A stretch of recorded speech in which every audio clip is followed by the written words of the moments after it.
إن هذا القرآن يهدي للتي هي أقوم ويبشر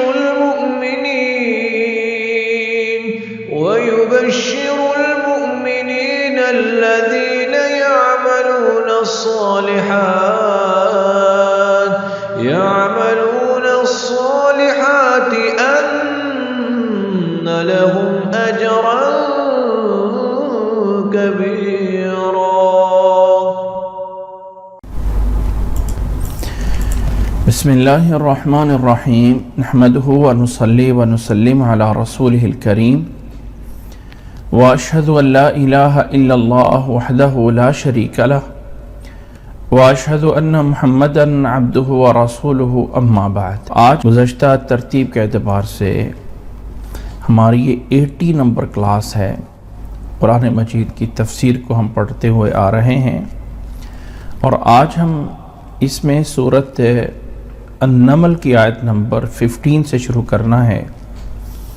اللہ سے دعا ہے کہ اللہ تعالی ہمیں سننے، سمجھنے اور عمل کرنے کی توفیق عطا فرمائے.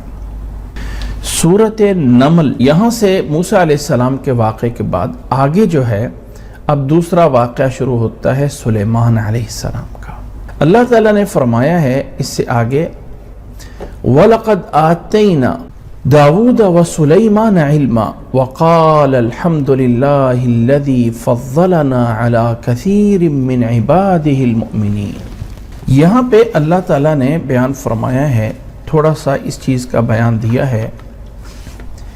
بنی اسرائیل کے اندر انبیاء میں سے کہ وَلَقَدْ آتَيْنَا داود وسلیمان علما، البتہ تحقیق، اور یہ جیسے کہ قسم کے اعتبار ہوتا ہے کہ تحقیق یہ پکی بات ہے کہ ہم نے ہی دیا تھا.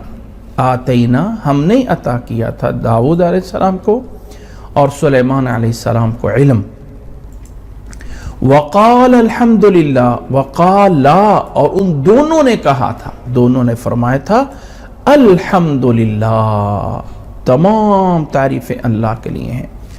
گویا کہ سلیمان اور داود علیہ السلام نے دونوں نے اللہ کے شکر کو بجا لایا، کیونکہ الحمد بمعنی اللہ کی تعریف کے ساتھ ساتھ اللہ کا شکر ادا کرنے کے لیے استعمال ہوتا ہے کہ تمام تعریفیں اس اللہ کے لیے ہیں الذی فضلنا علی کثیر من عباده المؤمنین، کہ جس اللہ نے ہمیں فضیلت عطا فرمائی ہے، فضلنا فضیلت عطا فرمائی ہے علی کثیر من عباده المؤمنین، آپ نے مومن بندوں کے بہت سے مومن بندوں پہ، عبادی ہی اپنے بندوں پہ، ہی ضمیر کا مرجع اللہ کی طرف ہے کہ اللہ کے بندے، فضلنا ہمیں فضیلت دی ہے علی کثیر بہت سے نیک بندوں پہ، سب پہ نہیں، بہت سے، سب پہ نہیں کہ اللہ نے ہمیں اپنے تمام سب بندوں پہ فضیلت دی، نہیں، بعض، فضلنا علی کثیر، اپنے بہت سے بندوں پہ فضیلت دی ہے. اب یہاں پہ ذرا تھوڑا سا اس بات کو سمجھ لیجئے کہ یہ داؤد علیہ السلام اور سلیمان علیہ السلام یہ بنی اسرائیل کے انبیاء میں سے دو نبی ہیں. ابراہیم علیہ السلام سے بات شروع ہوتی ہے. ابراہیم علیہ السلام بابل سے چلے تھے، جو آج کل عراق کی جگہ ہیں، وہاں سے ہجرت کر کے آئے تھے، اور ہجرت کر کے ابراہیم علیہ السلام فلسطین کی طرف گئے. ان کے چاچا زاد بھائی ہارون علیہ السلام بھی ساتھ تھے، جنہیں اللہ تعالیٰ نے سدوم بستی کی طرف مبعوث کر دیا. اور ابراہیم علیہ السلام فلسطین پہنچنے کے بعد آگے مصر گئے. مصر سے پھر واپس آ کے فلسطین میں رہے. اسماعیل علیہ السلام اور حضرت حاجرہ علیہ السلام کے ساتھ انہیں بھیجا مکہ مکرمہ میں، اور ابراہیم علیہ السلام ان کو چھوڑ کے میں فلسطین میں رہے. یہاں سے مکہ میں ان کے چکر تو لگتے رہے، 2-3 دفعہ جانا آنا ہوا ہے، لیکن مستقر یہاں پہ رہا. یہاں پہ اللہ تعالیٰ نے انہیں اسحاق علیہ السلام عطا فرمائے، اور اسحاق علیہ السلام سے آگے اللہ تعالیٰ نے یعقوب علیہ السلام دیے، اور یعقوب علیہ السلام کو اللہ تعالیٰ نے آگے یوسف علیہ السلام دیے. تو یوسف علیہ السلام کے بھائیوں میں حسد پیدا ہوا، اور یوسف علیہ السلام کا واقعہ ہم سورۃ یوسف میں پڑھ چکے ہیں کہ وہ مصر میں پہنچ گئے، اور وہاں انہیں، اگر آپ لوگ دنیا کے میپ پہ دیکھیں تو عراق سے آگے فلسطین ہے، فلسطین سے آگے جائیں تو مصر آتا ہے، وہاں تک یوسف علیہ السلام جاتے ہیں۔ اللہ تعالیٰ پھر ان کو مقام اور مرتبہ عطا فرماتا ہے، اور پھر یوسف علیہ السلام مصر کے بادشاہ بنتے ہیں۔ یعقوب علیہ السلام کی اولاد جو کہ 12 قبیلے تھے، اور یہ جب مصر میں چلے گئے، مصر میں جا کے آباد ہوئے، وہاں پہ رہے، آہستہ آہستہ مصر میں حالات بدلے، اور پھر ایک قبطی قوم تھی، اس کی حکمرانی آئی، اور فراعنہ جو مصر کا بادشاہ، اس کا لقب فرعون ہونے لگا، اور اس طرح کر کے بنی اسرائیل کی قوم ایک محکوم قوم بن گئی۔ اللہ تعالیٰ نے ان کے اندر موسیٰ علیہ السلام کو پیدا کیا، اور موسیٰ علیہ السلام نے اس قوم کو فرعون سے نجات دلائی، اور موسیٰ علیہ السلام کے بھیجنے کے جو مقاصد تھے، ایک ان میں سے مقصد یہ تھا کہ بنی اسرائیل کو وہاں سے نکال کے واپس فلسطین میں لایا جائے۔ تو موسیٰ علیہ السلام بنی اسرائیل کو لے کے وہاں سے چلتے ہیں، دریائے قلزم کراس کیا تو فرعون اس میں غرق ہو گیا، اور آگے فلسطین نہ گئے بلکہ وہاں پہ میدان میں ہی یہ رہے، اور میدان میں تقریباً 40 سال تک رہے۔ موسیٰ علیہ السلام بھی وفات پا جاتے ہیں، اور ہارون علیہ السلام بھی وفات پا جاتے ہیں۔ پھر وہاں پہ موسیٰ علیہ السلام کے بعد ایک نبی بنائے گئے جن کا نام یوشع علیہ السلام تھا، اور یوشع علیہ السلام کی قیادت میں، ان کی سرپرستی میں بنی اسرائیل فلسطین میں داخل ہوئے تھے، اور یہاں پر بھی بنی اسرائیل نے اللہ کی نافرمانی کی۔ وہ ہم سورۃ بقرہ میں پڑھ چکے ہیں کہ جب انہیں کہا گیا تھا کہ وَقُولُوا حِطَّةٌ، اللہ تعالیٰ سے گناہ کی معافی مانگتے ہوئے داخل ہونا، اس کلام کو انہوں نے بدل دیا۔ یوشع علیہ السلام اللہ تعالیٰ کے پیغمبر تھے، وہ اللہ تعالیٰ کی جو ہے وہ حمد و ثنا کرتے، شکر کرتے داخل ہوئے۔ فلسطین میں جب داخل ہوئے، داخل تو ہو گئے، فاتح ہو گئے، تو چونکہ یہ تکبر کی صورت میں اور ہٹ دھرمی کی صورت میں اس میں داخل ہوئے تھے، تو اللہ نے انہی کے اوپر عذاب نازل کیا، اور انہی کے اندر جو ہے اللہ تعالیٰ نے طاعون کی بیماری بھیجی، جس میں یہ بنی اسرائیل کے بہت سارے لوگ جو ہے وہ مر گئے، اور اسی دوران یوشع علیہ السلام بھی فوت ہو جاتے ہیں۔ اس کے بعد ایک دور آتا ہے بنی اسرائیل میں، جس کے بارے میں کہتے ہیں کہ وہ فترۃ القضاء تھا، کہ اللہ تعالیٰ نے ان کے اوپر عذاب نازل کیا تھا، اور اس عذاب کے اندر جو ہے یہ بکھر گئے، اور ان کے اوپر طاعون کی بیماری جب آئی اس وقت یوشع علیہ السلام کے اس دور میں، اس کے بعد یوشع علیہ السلام کے بعد یہ بکھر گئے، اور ان کے اوپر جو ہے وہ دور دور علاقوں تک پھیل گئے۔ اس کے بعد اللہ تعالیٰ نے ان کے اندر پھر ایک نبی بھیجا۔ اللہ تعالیٰ نے بنی اسرائیل میں مسلسل نبی بھیجے، مسلسل ان کی برائی کے دنوں میں بھی اللہ تعالیٰ نبی بھیجتا رہا جو انہیں تبلیغ کرتے رہے۔ جب انہوں نے اپنی حالات برے دیکھے تو اپنے نبی سے کہا کہ اللہ تعالیٰ سے دعا کیجئے کہ اللہ ہمارے اندر ایک بادشاہ پیدا کرے، ایک کو بادشاہ بنائے، اور اس کی قیادت میں ہم اکٹھے ہو کر فلسطین کے علاقے کے اندر جا کے جمع ہو جائیں۔ یہ واقعہ ہم نے سورۃ بقرہ میں پڑھ چکے ہیں کہ پھر نبی کی دعا پہ اللہ تعالیٰ نے ان کے اندر طالوت کو حکمران بنایا۔ اب طالوت جو ہے وہ بظاہر ایک غریب انسان تھا، تو اس کی حکمرانی نہ مانی، کہا کہ اس کی حکمرانی مان لو، اس کی نشانی بتائی گئی، پر حکمران ان کو بادشاہ مانا گیا، اس کی قیادت میں لڑے، اور طالوت کی فوج کے اندر ایک نوجوان تھا جس کا نام تھا داؤد علیہ السلام۔ تو طالوت جو مقابل میں تھا دشمن، وہ جالوت تھا۔ تو جب لشکر آمنے سامنے ہوئے، اور آمنے سامنے میں جب مبارزت ہوتی ہے، ایک دوسرا کون ہے جو میرا مقابلہ کر سکے، تو جالوت کی مبارزت پہ داؤد علیہ السلام جو اس وقت نوجوان تھے نکلے، اور اللہ تعالیٰ نے داؤد علیہ السلام جو اس وقت ابھی نبی نہیں ہوئے تھے، ان سے جالوت کو مروا دیا اور وہ قتل ہو گیا، اور اس طرح کر کے ان کو فتح حاصل ہوئی۔ اور پھر اس طالوت کے بعد اللہ تعالیٰ نے وہ بادشاہت اور وہ نبوت، دونوں چیزیں، بادشاہت بھی اور نبوت بھی، دونوں چیزیں داؤد علیہ السلام کو عطا فرما دی۔ داؤد علیہ السلام کو بنی اسرائیل کے لوگوں نے بادشاہ بنا لیا۔ اللہ تعالیٰ نے داؤد علیہ السلام کے اندر کچھ خاص امتیازی چیزیں ہیں کہ اعبد الناس تھے، سب سے زیادہ عبادت کرنے والے اللہ تعالیٰ کی ہی داؤد علیہ السلام تھے۔ نبی صلی اللہ علیہ وسلم نے عبادات کے اندر صیام داؤد کہا ہے کہ افضل الصیام صیام داؤد، سب سے افضل روزہ وہ ہے جو صوم داؤدی ہے۔ وہ کیا؟ ایک دن روزہ رکھتے تھے اور ایک دن چھوڑتے تھے۔ اسی طرح قیام اللیل وہ بھی داؤد علیہ السلام کی طرح افضل ہے کہ کان ینام نصف اللیل ویوقظ ثلث اللیل، کہ داؤد علیہ السلام آدھی رات سوتے، پھر تیسرا حصہ جاگتے، پھر چوتھا حصہ سو جاتے، کہ سب سے افضل قیام بھی یہ ہے۔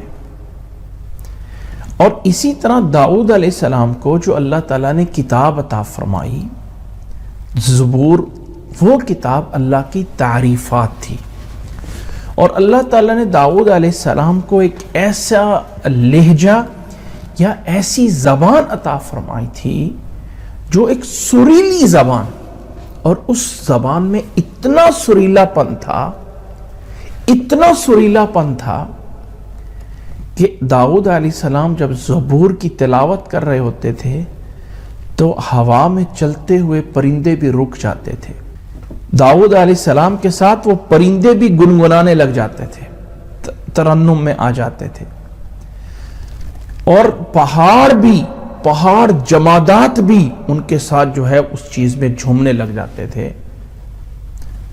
یا جبال اوبی معہ والطیر، کہ اللہ نے پہاڑوں کو حکم دیا، پرندوں کو حکم دیا جو داؤد علیہ السلام کے ساتھ چلتے ہیں۔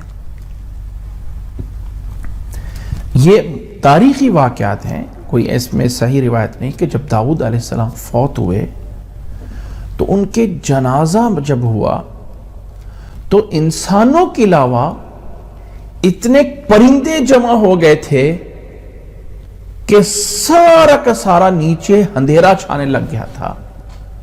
تو نبی صلی اللہ علیہ وسلم نے اپنے صحابی سے فرمایا تھا لقد اعطیت مزمارا من مزامیر داود، اپنے صحابی سے فرمایا تھا خوش الحان قرآن مجید پڑھنا میں کہ آپ کو داود علیہ السلام کے مزامیر میں سے آپ کو بھی گویا کہ مزمار، یعنی ان کے بھی ترنم کے لہجوں میں سے آپ کو ایک ترنم کا لہجہ ملا ہے۔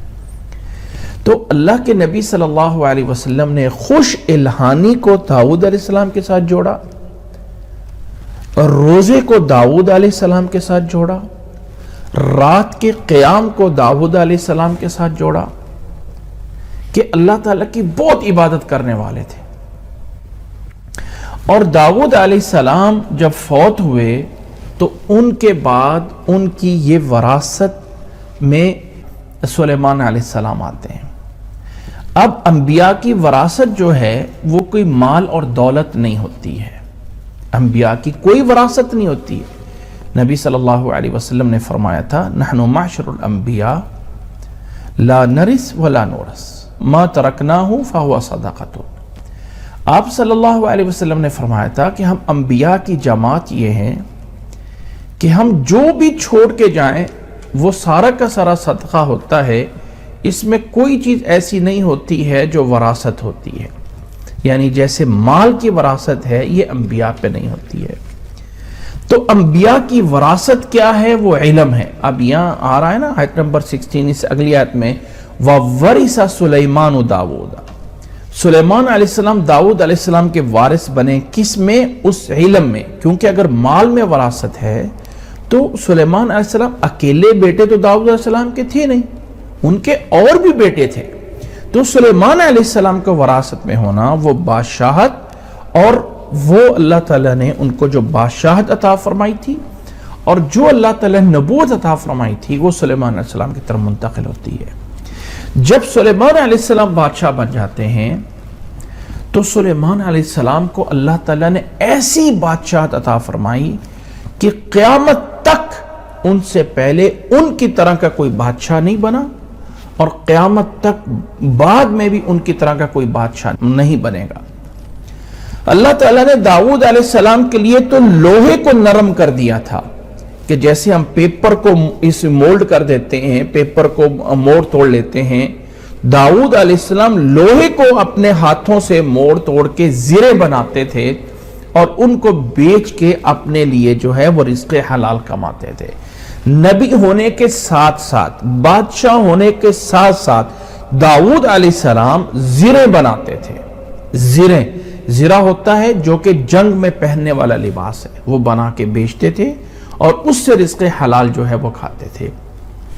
جب سلیمان علیہ السلام بادشاہ بنے تو اللہ تعالیٰ نے سلیمان علیہ السلام کو اور بڑی بادشاہت اس طرح عطا فرما دی کہ جنوں پہ بادشاہت ہے، جانوروں پہ بادشاہت ہے، اور پرندوں پہ بادشاہت ہے، اور ہواؤں کے اوپر بادشاہت ہے۔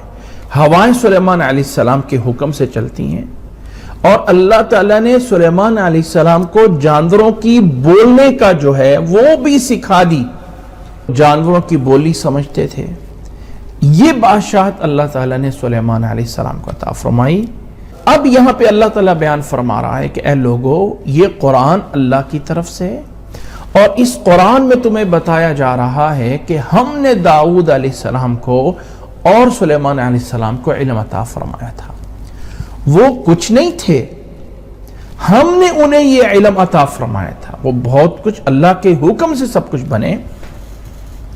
فرمایا اللہ تعالیٰ نے یہاں پہ اس واقعے کی طرف اشارہ کرتے ہوئے وَلَقَدْ آتَيْنَا داود وسلیمان علما، ہم نے داود علیہ السلام کو اور سلیمان علیہ السلام کو علم عطا فرمایا تھا۔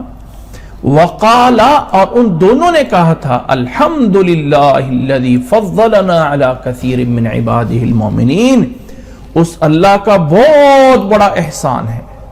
یعنی داؤد علیہ السلام اور سلیمان علیہ السلام باوجود اس کے کہ بہت بڑے بادشاہ تھے، لیکن شکر پھر بھی اللہ کا کیا۔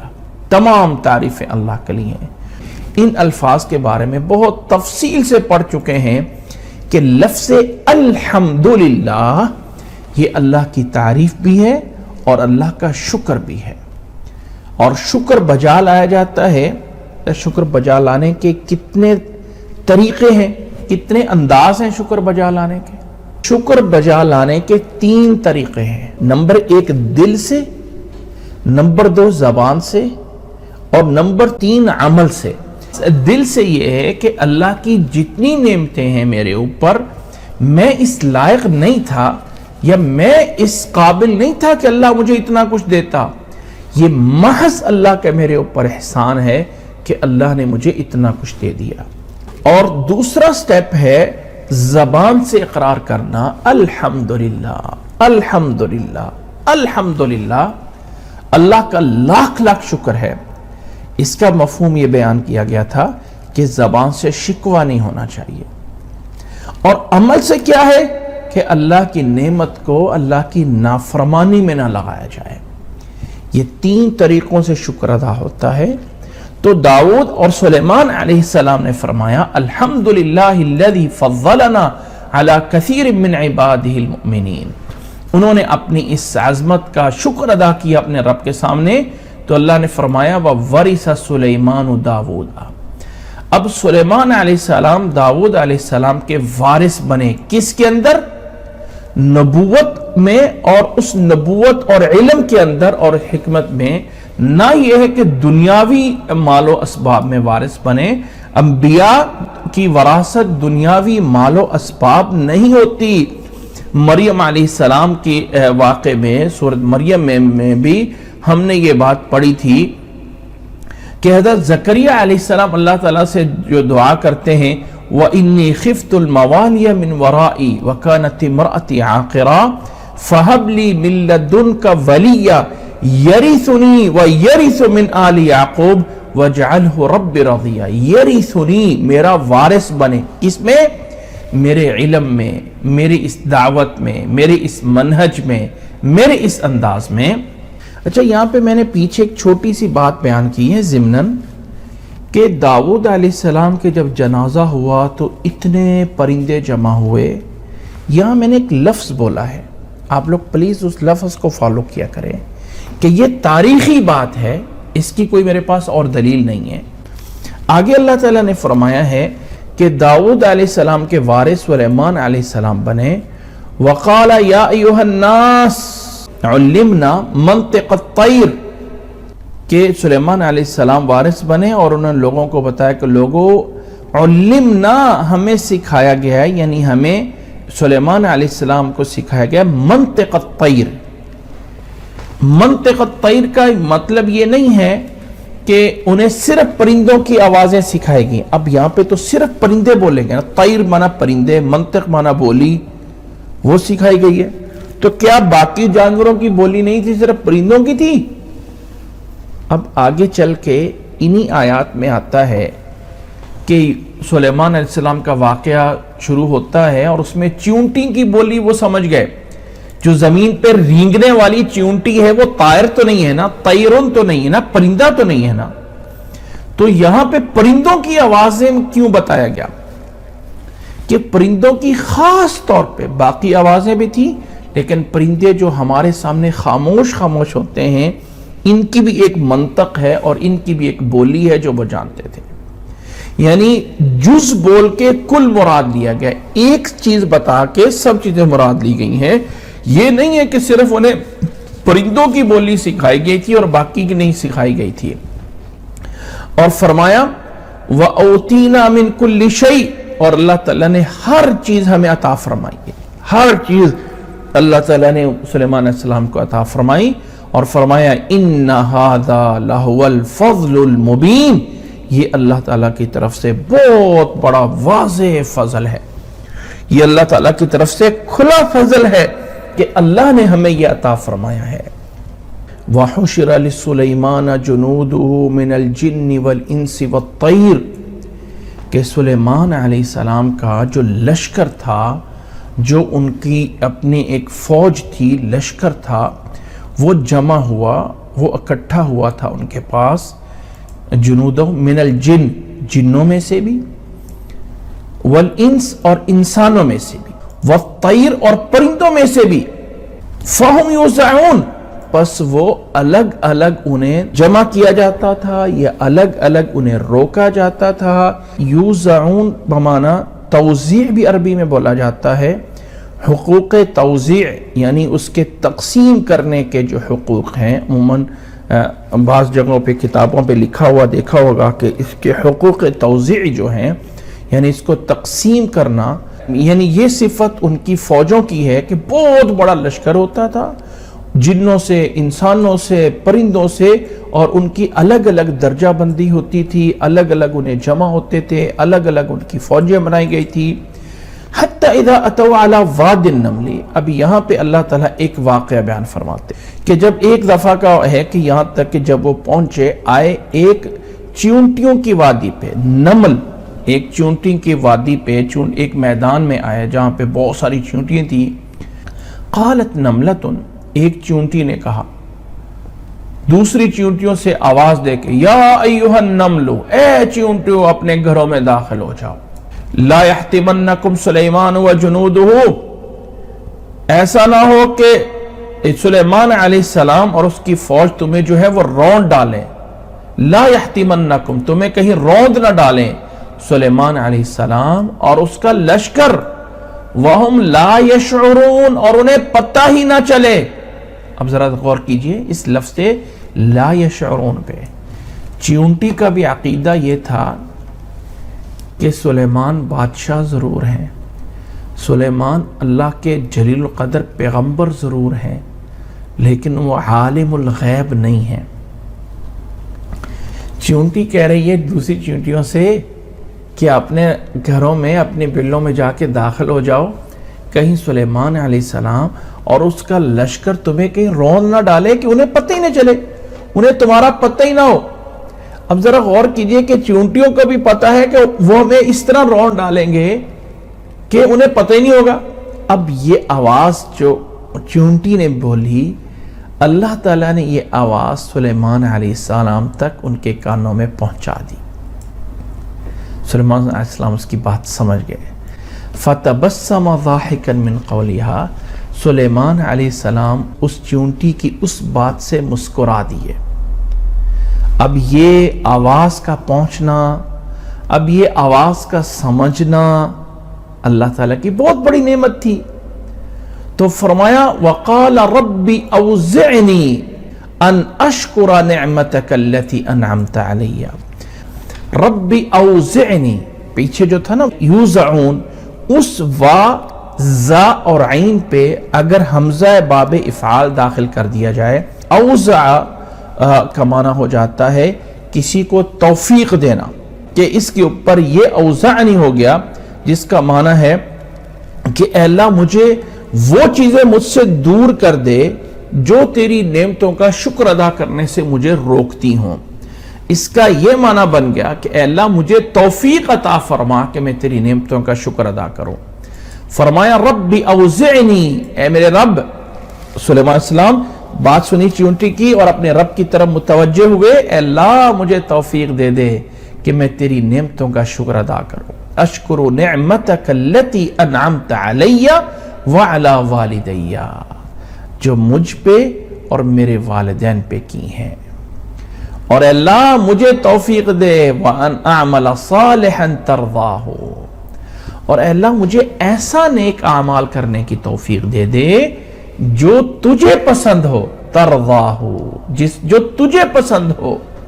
وَأَدْخِلْنِي بِرَحْمَتِكَ فِي عِبَادِكَ الصَّالِحِينَ، اور اللہ مجھے داخل فرما اپنی رحمت کے ساتھ نیک بندوں میں. یہ تمنا اللہ کے انبیاء بھی کرتے ہیں کہ اللہ ہمیں نیک لوگوں کی لسٹ میں صالحین کے اندر شمار کر لے. انبیاء صالحین بھی ہوتے ہیں، انبیاء بھی ہوتے ہیں.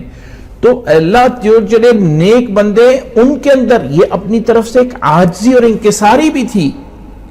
اے اللہ میں اس چونٹی کی آواز سن کے سمجھ گیا ہوں، تو باقی لوگوں کو تو نہیں پتا. سلیمان علیہ السلام سمجھ گئے ہیں. اے اللہ میں تیری اس نعمت کا، تیری نعمتوں کا شکر ادا کرتا ہوں جو مجھ پہ ہیں، میرے والدین پہ ہیں، اور میں نیک اعمال کروں.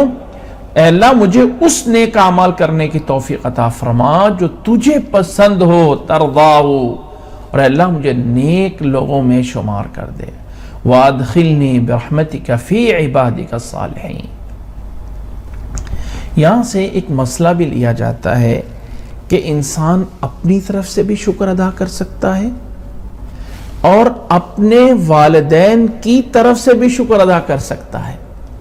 اے اللہ میں ان نعمتوں کا شکر ادا کرتا ہوں جو مجھ پہ ہوئی ہیں اور میرے والدین پہ ہوئی ہیں. انسان کہہ سکتا ہے اللہ تو نے میرے والدین پہ بڑا انعام کیا تھا، اے اللہ میں بھی اس کا شکر گزار ہوں. تو اللہ تعالیٰ اس عمل کا ثواب اسے بھی عطا فرمائیں گے اور اس کے والدین کے نامہ اعمال میں بھی ثواب عطا فرمائیں گے. کہ جو اولاد نیک عمل کر رہی ہے اور والدین نے اولاد کو لگایا ہوتا ہے نیکی پہ، تو اس اولاد کے نیک اعمال کا ثواب اللہ والدین کو بھی دے رہا ہوتا ہے. اب یہ تھا ان کا ایک واقعہ سلیمان علیہ السلام کا. داؤد علیہ السلام جب حکمران تھے، جو میں پیچھے بات پہنچی تھی، یعنی بنی اسرائیل میں طالوت اور جالوت کے واقعے کے بعد، تو داؤد علیہ السلام کے دور میں یہ علاقے فلسطین پہ فتح ہوا. اور یہ وہ دور تھا قبل از مسیح، یعنی عیسیٰ علیہ السلام سے پہلے 1050 سال پہلے کی بات ہے جب داؤد علیہ السلام بنے. اور اس کے داؤد علیہ السلام 40 سال تک حکمران رہے، اور 40 سال کے بعد یہ سلیمان علیہ السلام حکمران بنائے گئے تھے. تو سلیمان علیہ السلام کو اللہ تعالیٰ نے جو بادشاہت عطا فرمائی تھی، پھر یہ پورے کے پورے علاقے ان کے قبضے میں تھے. یہ پورا کا پورا فلسطین اور یہ علاقوں کے نام جو آج کل عمان ہے، جارڈن ہے، کانان جو آج کل سوریہ ہے، معارب جو آج کل لبنان ہے، ان تمام کا جو مین مقر تھا یعنی فلسطین کا شہر تھا، اور سلیمان علیہ السلام 1007 میں وہ مسجد اقصی کی تعمیر کرواتے ہیں۔ یہ واقعہ انشاءاللہ آگے چل کے سورہ سبا میں آئے گا کہ کس طرح کر کے سلیمان علیہ السلام نے مسجد اقصی کی، جس کو ہیکل سلیمانی کہتے ہیں، اس کی تعمیر کروائی۔ اور پھر سلیمان علیہ السلام کی جو وفات کی تاریخ آتی ہے، یہ پیچھے کی طرف آتے ہیں سن، یعنی 1050۔ پھر جب سلیمان علیہ السلام فوت ہوئے ہیں تو تاریخ اور ہسٹری کے مطابق 937 میں قبل از مسیح، عیسیٰ علیہ السلام سے پہلے کی جو ہسٹری اور تاریخ ہے وہ الٹ ہوتی ہے، پیچھے پیچھے کی طرف جاتی ہے۔ تو موسیٰ علیہ السلام سے لے کے اللہ کے نبی محمد صلی اللہ علیہ وسلم تک کا جو زمانہ ہے یہ 2000 سال کا ہے۔ 1500 سال تقریباً عیسیٰ علیہ السلام سے پہلے کے ہیں۔ نبی صلی اللہ علیہ وسلم 570 عیسوی میں پیدا ہوئے تھے، عیسیٰ علیہ السلام کے 570 سال بعد، اور 1500 سال کا پیچھے کا ہے یہ عیسیٰ علیہ السلام سے لے کے موسیٰ علیہ السلام تک۔ اس میں جب پیچھے گویا کہ موسیٰ علیہ السلام کے 500 سال کے بعد کے اس ایریے میں آ کے یہ سلیمان علیہ السلام کی حکومت آتی ہے۔ اب یہ سلیمان علیہ السلام کی حکومت کو اللہ تعالیٰ نے ان کو طاقت عطا فرمائی تھی کہ پورے زمین پہ حکومت تھی، لیکن پوری زمین کا علم ہونا، ہر جگہ پہ اس طرح ہونا ایسا نہیں تھا۔ اختیارات پورے تھے، چونکہ آگے چل کے ملکہ سبا کا واقعہ آتا ہے نا اسی میں، کہ حدود نے آ کے انہیں بتایا، یہ جو واقعہ بھی شروع ہو رہا ہے، کہ گویا کہ حکومت ان کی پوری جگہوں پہ طاقت تھی، لیکن پہنچ جہاں جہاں تک سکے وہاں تک وہ پہنچے۔ سلیمان علیہ السلام کا دوسرا واقعہ اللہ تعالیٰ بیان فرماتا ہے۔ اب پہلا واقعہ چونٹی والے تھا، دوسرا واقعہ ہے وَتَفَقَّدَ الطَّيْرَ، کہ سلیمان علیہ السلام نے پرندوں کو، جو ان کے سامنے پرندے جو ان کی فوج ہوتی تھی، ان کی آپ نے پرندوں کا جائزہ لیا، تفقدہ یعنی ان کی حاضری لگائی، جائزہ لیا۔ فقال ما لی لا اری الہدہد، سلیمان علیہ السلام نے کہا کہ میں ہدہد نہیں دیکھ رہا ہوں، ایک جانور ہے ہدہد، وہ تھا، کہاں ہے؟ وہ نہیں نظر آ رہا۔ وہ ہے کہ وہ ہو سکتا ہے پرندوں کی فوج میں اس کو کوئی بڑا عہدہ ملا ہوا ہو، اس کو کوئی بڑا مرتبہ ملا ہوا ہو، اور وہ نظر نہیں آ رہا کہ وہ اس کو میں کیوں نہیں دیکھ رہا۔ ام کان من الغائبین، یا وہ ایبسینٹ ہے، غائب ہے، حاضر نہیں ہوا ہے، کیوں نہیں آیا؟ لَأُعَذِّبَنَّهُ عَذَابًا شَدِيدًا أَوْ لَأَذْبَحَنَّهُ۔ اب دیکھیں نظام حکومت جب چلائے جاتے ہیں نا، تو نظام حکومت چلانے کے لیے کہیں نہ کہیں سختیاں کرنی پڑتی ہیں، صرف نرمی سے حکومت کے نظام نہیں چلتے ہیں۔ فرمایا کیوں نہیں آیا ہدہد؟ اب یا تو میں اسے سخت سزا دوں گا یا اسے ذبح کر دوں گا، اس لیے کہ جب پرندوں کے اکٹھے ہونے کا ٹائم ہے وہ کیوں نہیں آیا ہے۔ او لیأتینی بسلطان مبین، یا میرے پاس کوئی واضح دلیل لے کے آئے کہ وہ کیوں نہیں آیا، اس کے پاس کیا وجہ ہے، کوئی ٹھوس ریزن لے کے آئے، بسلطان مبین۔ فمکث غیر بعید۔ اب دیکھیں انبیاء علیہ السلام کا جب ہم حیثیت بیان کرتے ہیں نا، تو کسی نبی کی حیثیت کم کرنا مقصد نہیں ہے، بلکہ انبیاء علیہ السلام کو وہ حیثیت دینا ہے جو اللہ نے انہیں عطا فرمائی ہے۔ جو انسان تمام انبیاء کے مرتبے سے زیادہ مرتبہ ان کو دے دے گا وہ بھی غلط ہے، اور جو ان کی شان میں کمی کر دے گا وہ بھی غلط ہے۔ جو اللہ کی صفات ہے، وہ الہ ہے، وہ معبود ہے، وہ خالق ہے، وہ اللہ عالم الغیب ہے، وہ ہے نفع اور نقصان دینے والا، وہ اللہ کی صفات جن میں اللہ وحدہ لا شریک ہے، وہ صفات اگر کسی بندے کو دے دی جائیں، خواہ اللہ کے انبیاء ہی کیوں نہ ہو، تو بجائے اس نبی کے مرتبہ ہونے کے وہ اس نبی کی توہین ہوتی ہے، نعوذ باللہ من ذالک۔ تو اللہ تعالی نے انبیاء علیہ السلام میں دنیاوی اعتبار سے، دنیا کے اعتبار سے بہت بڑی بادشاہ جنہیں دی ہے وہ حضرت سلیمان علیہ السلام ہے، کہ سلیمان علیہ السلام ان کے تابع جن بھی ہیں، لیکن انہیں نہیں پتا ہے کہ ہدہد کہاں پہ ہے۔ اس لیے یہ نظریہ رکھنا کہ نبی عالم الغیب ہوتا ہے، یہ جائز نہیں ہے۔ اللہ تعالیٰ ایسے نظریات کو صحیح کرنے کی توفیق عطا فرمائے۔ اس لیے ان چیزوں کا نوٹ دیا جاتا ہے کہ ہم اپنے عقیدے کو درست کر لیں کہ ہدہد پتہ نہیں ہے، نہیں آیا تو سلیمان علیہ السلام کو نہیں پتا وہ کہاں پہ ہے۔ تھوڑی ہی دیر ہوئی تھی، فَمَكَثَ غَيْرَ بَعِيدٍ، فَمَكَثَ کا معنی ہوتا ہے مکث ٹھہرنا، کچھ زیادہ دیر نہیں ٹھہرا، غیر بعید کہ کچھ دور، یعنی کچھ تھوڑا سا دیر نہیں ہوئی تھی کہ ہدہد آ گیا۔ اب کلام میں اختصار ہے، آ گیا۔ آتے ہی ہدہد نے کہا فَقَالَ أَحَطْتُ بِمَا لَمْ تُحِطْ بِهِ، اے سلیمان علیہ السلام مجھے ایک ایسی بات کا پتہ چلا ہے جو آپ کو پتہ نہیں ہے۔ احاطہ یحیطو کا معنی ہوتا ہے احاطہ کرنا، گول دائرہ لگانا۔ ہم اپنے اردو لینگویج میں بھی بعض دفعہ گھر کو حاطہ بولتے ہیں، جو کہ اصل میں احاطہ ہوتا ہے، اور معنی ہوتا ہے چار دیواری، یعنی کسی بات کو نوٹس میں لے کے آ جانا، علم میں لے کے آ جانا۔ عربی میں اس کے لیے بھی احاطہ علم بولا جاتا ہے۔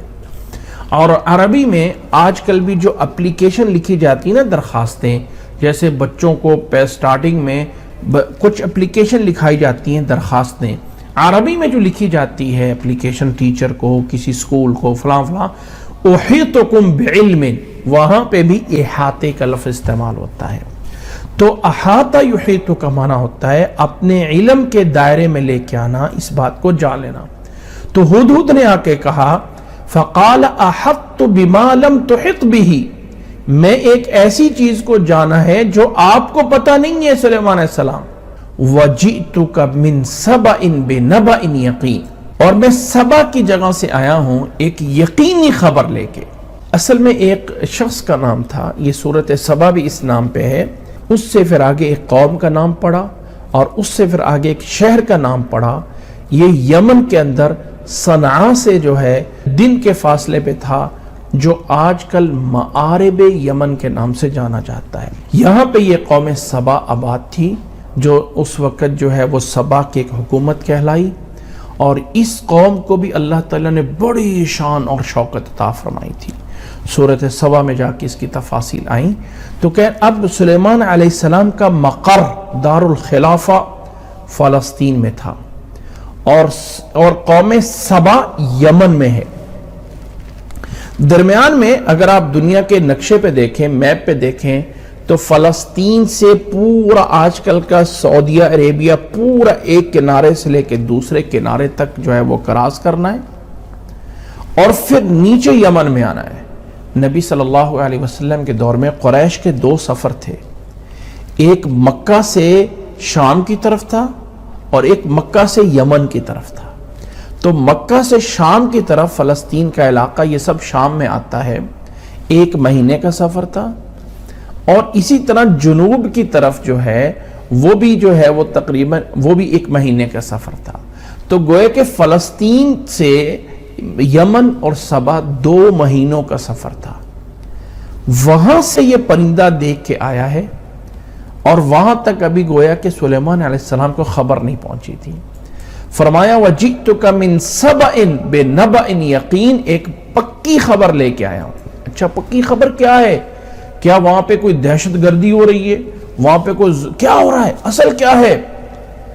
2 باتیں ہیں جو عجیب سی میں دیکھ کے آیا ہوں، 2 چیزیں وہاں پہ بڑی ہی عجیب دیکھی۔ پہلی چیز کیا ہے؟ انی وجدت امرأة تملکہم وأوتیت من کل شیء وَلَهَا عَرْشٌ عَظِيمٌ۔ ہدہد نے کہ انی وجدت، میں نے دیکھا ہے، امرأة تملکہم، کہ ایک عورت ان کی بادشاہ بنی ہوئی ہے، ان کی ملک بادشاہ بنی ہوئی ہے سبا کی۔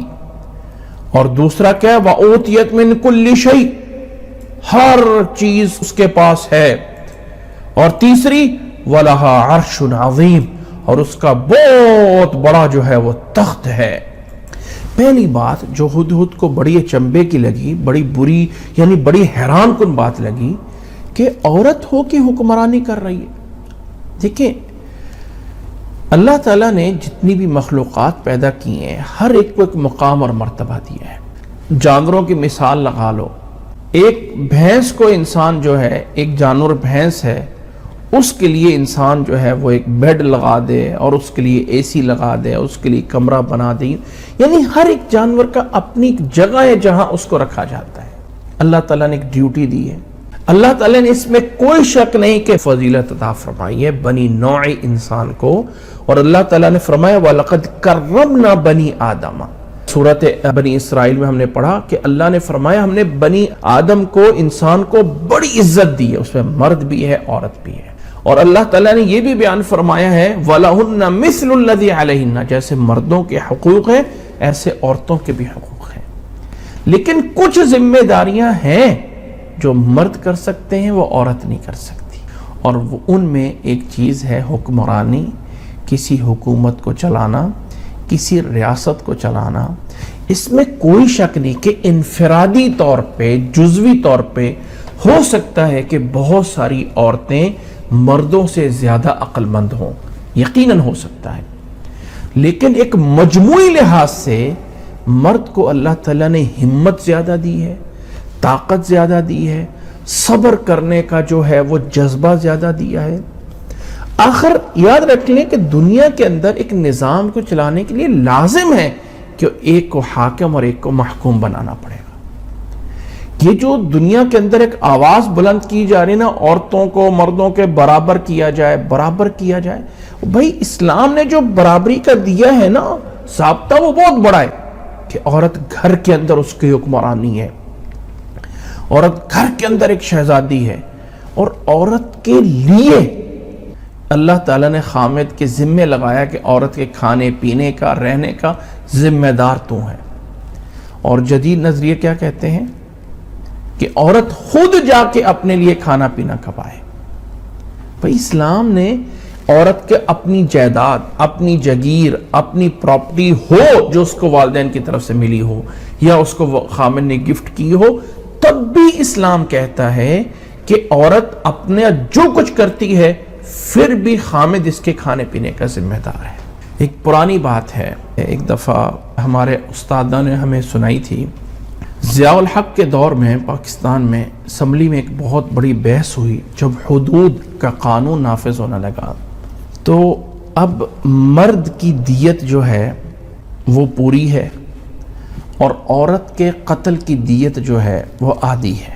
تو عورتوں نے اسمبلی میں بڑا شور مچایا کہ عورتوں کے ساتھ تو ناانصافی ہے کہ عورت کے قتل کی دیت آدھی ہے، 50 اونٹ کی قیمت ہے، اور مرد کی دیت جو ہے وہ 100 اونٹ ہے، تو یہ تو انصاف نہیں ہے، عورت کی دیت بھی 100 اونٹ ہونی چاہیے، ذرا سنیے گا، اور مرد کی دیت بھی 100 اونٹ، یعنی اگر کسی کا کوئی قتل ہو جائے تو دیت کا پیسہ، دیت کی جو اماؤنٹ ہے وہ اس کے وارثوں کو دی جاتی ہے، قاتل کی طرف سے وہ اس مال کو لیا جاتا ہے ایز اے جرمانہ دیت کے، اور دیا جاتا ہے مقتول کے ورثاء کو، اس کو دیت بولا جاتا ہے۔ تو مرد کی دیت 100 اونٹ پوری دیت ہے اور عورت کی دیت آدھی ہے۔ تو عورتوں نے بڑا شور مچایا، اس میں ایک ہمارے بزرگ کھڑے ہوئے اور کہا، او لوگو، اللہ تعالیٰ نے اس میں بھی عورت کا لحاظ رکھا ہے۔ اب ذرا غور کریں، اگر خامد فوت ہوگا تو دیت کا پیسہ کس کو ملے گا؟ عورت کو۔ اچھا، عورت اگر قتل کر دی جائے گی تو دیت کا پیسہ کس کو ملے گا؟ خامد کو۔ نوٹ کریں اس بات، ملنا تو پیچھے والے کو ہے نا۔ تو کہا اللہ تعالیٰ نے اس قانون میں بھی عورت کا لحاظ رکھا ہے، خامد قتل ہو گیا ہے، پیسہ عورت کو ملنا ہے، تو اللہ نے اس کو ڈبل رکھا ہے، 100 اونٹ کی قیمت دو۔ اس عورت نے اپنی زندگی کیسے گزارنی ہے؟ اور اگر عورت قتل ہوئی ہے تو پیسہ خامد کو ملنا ہے، کہا اس کی دیت آدھی دو، خامد خود بھی تو کماتا ہے نا۔ فرمایا کہ اس قانون میں بھی اللہ نے عورت کا لحاظ رکھا ہے. آپ اس دوسری سائڈ سے دیکھیں, یہ نہ کہیں کہ عورت کی دیت آدھی ہے, مرد کی دیت پوری ہے, بلکہ اس سے دیکھیں کہ عورت کی دیت ملنی کس کو ہے اور مرد کی دیت ملنی کس کو ہے. مرد قتل ہوگا, عورت کو پیسہ جانا ہے, عورت قتل ہوگی, مرد کو جانا ہے. مرد قتل ہوا, عورت کو 100 اونٹ دیے جائیں گے, اس بات کو نوٹ کریں. اور عورت قتل ہوئی ہے, پیسہ مرد کو ملنا ہے. تو مرد تو پہلے بھی کماتا ہے نا, دوسروں سے آدھا لے کے اس کو دو. تو کس کے لحاظ رکھا گیا ہے, عورت کا یا مرد کا؟ او بھائی, آدمی خود کماتا ہے, روزگار والا ہے, اس نے قتل کر دیا, دوسروں کا تھوڑا سا لحاظ رکھا گیا اور اس کو کہا کہ آدھا دو. اس بندے کے پاس پیسہ ہے, لیکن خامد قتل ہوا ہے, بندہ قتل ہوا, تو پیسہ عورت کو ملنا ہے. کہا پورے 100 اونٹوں کی قیمت لا کے دو. تو فرمایا اس میں بھی عورتوں کا لحاظ اسلام نے رکھا ہے. آپ ذرا سائیڈ بدل کے دوسری سائیڈ سے آئینے کو دیکھیں تو ہم لوگوں کے سمجھنے میں غلطی ہوتی ہے. اللہ تعالیٰ نے عورت کو جو حکومت گھر کی دی ہے, اس سے بڑی کوئی چیز نہیں ہے. تو یہاں پہ ہدہد حیران ہوا کہ ایک عورت بادشاہ. اور نبی صلی اللہ علیہ وسلم نے فرمایا تھا لن یفلح قوم ولوا امرأتہم, وہ قومیں کبھی کامیاب نہیں ہوتی ہیں جو اپنے سربراہ عورت کو بنا دیتی ہیں. اور یہاں پہ ایک بات ضمناً بتا دیتا ہوں, وہ گھر کبھی نہیں کامیاب ہوتا جہاں عورت کہے کہ میری حکومت چلنی چاہیے. نہیں, ہمیشہ امیر بننے کا اور سربراہ بننے کا حق مرد کو دیں, اور پھر دیکھیں گے گھر کیسے چلتا ہے.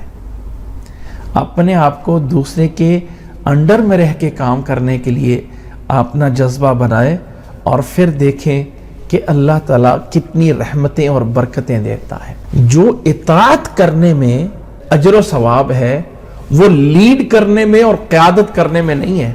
قائد سے غلطیاں زیادہ ہوں گی. تو اس لیے اللہ کے نبی صلی اللہ علیہ وسلم نے فرمایا تھا کہ وہ قوم کبھی کامیاب نہیں ہوتی ہے جس قوم کی سربراہ عورت ہو. اور یہاں پہ ہدہد نے سلیمان علیہ السلام سے آ کے کہتا ہے انی وجدت امرأۃ تملکہم, میں نے ایک عورت کو دیکھا ہے جو ان کی حکومت کر رہی ہے. وَأُوتِيَتْ مِنْ كُلِّ شَيْءٍ, اور ہر چیز اسے دی گئی, دنیا کی ہر نعمت اس کے پاس ہے. وَلَهَا عَرْشٌ عَظِيمٌ, اس کا بہت بڑا عرش ہے. کچھ تاریخی روایات میں آتا ہے کہ اس کا اتنا بڑا عرش تھا, اتنا بڑا اس کا جو ہے وہ تخت تھا کہ پتہ نہیں کتنے 40 ہاتھ 40 میٹر ادھر لمبا تھا, 40 فٹ اونچا تھا. یعنی گویا کہ 40 فٹ رائٹ سائڈ پہ, 40 فٹ لیفٹ سائڈ پہ, 40 فٹ اونچا, جو ہیرو جواہرات لگے ہوئے تھے جہاں پہ وہ بیٹھتی تھی. بہرحال یہ ایک تاریخی باتیں ہیں, قرآن مجید نے صرف اتنا کہا ہے وَلَهَا عَرْشٌ عَظِيمٌ, بہت بڑا اس کا عرش ہے, تخت ہے جس پہ وہ بیٹھتی ہے. پہلی چیز تھی جو ہدہد نے بری محسوس کی. دوسری چیز فرمایا وَجَدْتُهَا وَقَوْمَهَا يَسْجُدُونَ لِلشَّمْسِ مِن دُونِ اللَّهِ وَزَيَّنَ لَهُمُ الشَّيْطَانُ أَعْمَالَهُمْ فَصَدَّهُمْ عَنِ السَّبِيلِ فَهُمْ لَا يَهْتَدُونَ. فرمایا دوسری جو میں نے دیکھی وَجَدْتُهَا, میں نے اس ملکہ کو, وَقَوْمَهَا, اور اس کی قوم کو دیکھا ہے, يَسْجُدُونَ لِلشَّمْسِ مِن دُونِ اللَّهِ, وہ اللہ کے علاوہ, اللہ کو چھوڑ کے سورج کو سجدہ کرتے ہیں. وَزَيَّنَ لَهُمُ الشَّيْطَانُ أَعْمَالَهُمْ. اب ذرا ہدہد کا ایمان اور عقیدہ دیکھیے کہ ہدہد کہتا ہے کہ شیطان نے ان کے لیے ان کے اعمال مزین کر رکھے ہیں. فَصَدَّهُمْ عَنِ السَّبِيلِ, اور شیطان نے ان کو صحیح راستے سے روک کے رکھا ہے. فَهُمْ لَا يَهْتَدُونَ, پس وہ ہدایت پہ نہیں چل رہے تھے. اب یہ ذرا غور کیجئے, ہدہد کا یہ تبصرہ اس آیت کے بارے میں چند چیزیں نوٹ کرنے والی ہیں. کہا کہ وہ ملکہ بھی اور وہ قوم بھی سورج کو سجدہ کرتے تھے اللہ کے علاوہ۔ کائنات میں قرآن مجید نے جن چیزوں کو بڑا کہا ہے وہ زمین و آسمان ہے۔ خلق السماوات والارض، خلق السماوات والارض، اللہ تعالیٰ نے اپنی قدرت کی شاہکار چیزوں میں جو بڑی چیز کائنات میں بتائی ہے وہ آسمان اور زمین ہے۔ کہیں بھی سورج کا نام بڑا ہونے میں نہیں لیا اللہ تعالیٰ نے۔ کائنات کے غور کرنے کی بڑی چیزوں میں اتنی تپش ہے سورج کی، اتنی گرمی ہے، اتنے لاکھ کلو، اتنے لاکھ نوری لائٹ ایئر دور ہے، کوئی اتنی بڑی بات اللہ نے نہیں کی ہے۔ اللہ نے کائنات کا مرکز زمین و آسمان کو بنایا۔ اب البتہ یہاں پہ فرمائے سورج کو سجدہ کر رہے ہیں، گویا کہ سورج ان کے ہاں بڑی چیز نہیں تھی سمجھنے میں۔ اب سائز کی بات تو نہیں نہ ہو رہی کہ وجدتھا وقوما یسجدون للشمس من دون اللہ، اللہ کو چھوڑ کے سورج کو سجدہ کر رہے تھے، اور یہ شیطان کی طرف سے وزین لهم الشیطان اعمالهم فصدهم عن السبیل فهم لا يهتدون، پس وہ ہدایت پہ نہیں تھے۔ یہ بات کون بتا رہا ہے؟ ہدہد۔ اور اگلی بات بھی اللہ تعالیٰ نے ہدہد کے زبانی ہی نقل کی ہے، اللہ یسجدوا للہ الذی یخرج الخبء فی السماوات والارض ویعلم ما تخفون وما تعلنون۔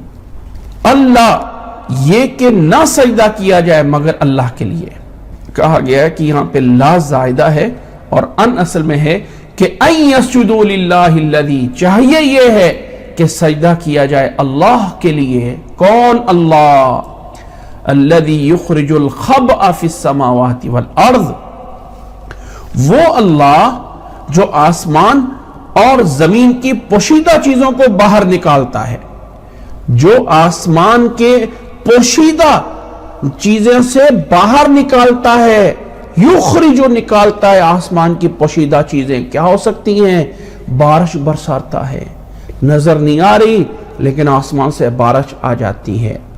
زمین سے پوشیدہ چیزیں، معدنیات، زمین کے خزانے، زمین کے اندر بیج ڈالتے ہیں اور وہاں سے نکل آتا ہے اس کا جو ہے وہ کومپل بار۔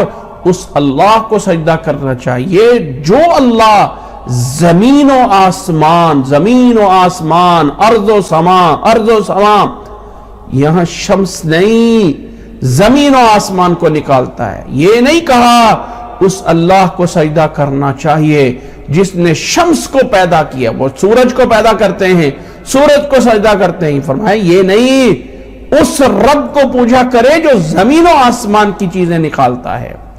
تو ویلیویبل زمین و آسمان ہے۔ وَيَعْلَمُ مَا تُخْفُونَ وَمَا تُعْلِنُونَ، اور وہ اللہ جانتا ہے جو تم چھپاتے ہو اور جو ظاہر کرتے ہو۔ اللہ لا الہ الا ہوا رب العرش العظیم، وہ اللہ ہے، لا الہ الا ہوا رب العرش العظیم، وہ اللہ ہے، اس کے علاوہ کوئی معبود نہیں ہے، اسی کو جو ہے وہ سجدہ کرنا چاہیے۔ ہوا رب العرش العظیم، وہ بہت بڑے عرش کا رب ہے۔ اللہ اکبر، سجدہ ہے یہاں پہ۔ اب یہ ساری بات، سارا مکالمہ اللہ تعالیٰ نے ہدہد کے ذمہ لگایا ہے کہ ہدہد کا بھی گویا کہ یہ بیان تھا، ہدہد کا بھی ایمان تھا۔ اب آگے سے سلیمان علیہ السلام کیا فرماتے ہیں؟ قال سننظر، ہم دیکھتے ہیں، ہم دیکھتے ہیں۔ سلیمان علیہ السلام نے جلد بازی نہیں کی۔ اصدقت ام کنت من الکاذبین، کیا تو سچ بول رہا ہے یا جھوٹا ہے کہ اپنے بچاؤ کے لیے کوئی بہانہ جو ہے وہ تراش رہا ہے۔ یہاں پہ اگرچہ یہ واقعہ سلیمان علیہ السلام کا ہے لیکن ان واقعات میں کچھ چیزیں سیکھنے کے لیے بھی ہوتی ہیں۔ یاد رکھ لیں کہ کسی کی غلطی پہ فوری مت سمجھیں کہ وہ غلط ہے، پہلے اس کی دلیل سنیں، اس کو اپنی وجہ ایکسکیوز بتانے کا ٹائم دیں اور پھر ذرا سوچیں کہ کہیں وہ سچ نہ بول رہا ہو۔ کسی چیز کا فیصلہ فوری نہ دے دیں۔ ایک چیز آپ آنکھوں سے دیکھ لیں کہ غلط ہے، فوری مت سمجھیں کہ غلط ہے، ہو سکتا ہے ایک آئینے کی دوسری سائیڈ جو ہوگی جو آپ کو نظر نہیں آ رہی ہوگی، اس لیے پہلے بات سنیں، اس بات کو سمجھیں اور پھر جا کے فیصلہ لیں۔ یکدم سلیمان علیہ السلام نے ہدہد کو ٹائم دیا، یہ نہیں کہا ابھی یہ آیا نہیں ہے تو فوری اس کو ذبح کر دو، قتل کر دو، نہیں، کیوں لیٹ آئے ہو، وجہ بیان کی، کہا اچھا اب ہم اس وجہ کے بارے میں تحقیق کرتے ہیں۔ اب سلیمان علیہ السلام نے اپنا ایک خط دیا اور اپنا ایک لیٹر دیا، اذهب بکتابی ھذا فالق الیہم ثم تول عنہم فانظر ماذا یرجعون۔